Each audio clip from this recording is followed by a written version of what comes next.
Imagine a jar with 10,000 white jelly beans and only one red one. Your chance of picking that red bean is 1 in 10,000. That is the absolute risk. Relative risk compares two tiny numbers to make one of them sound massive. If there is another jar with two red jelly beans, a manipulator will say, "You have a 100% higher chance of picking a red bean in this jar." Technically, your chance went from 1 in 10,000 to 2 in 10,000. Both are tiny numbers, but because the chance doubled, they use 100% to freak you out. Relative risk is the favorite tool of fear-mongers because it makes a microscopic number sound huge.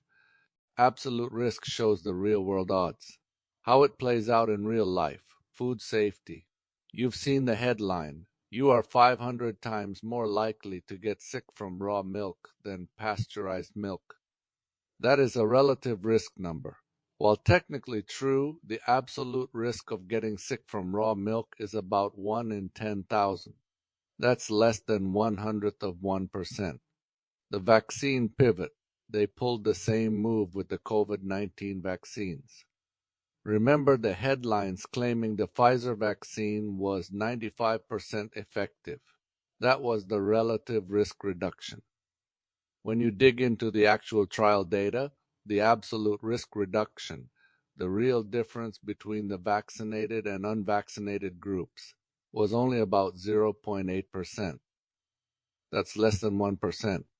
They could have said, "This shot lowers your actual risk by less than 1%, but they didn't. They went with 95% because it sounds life-changing. It wasn't technically a lie, but it was incredibly misleading.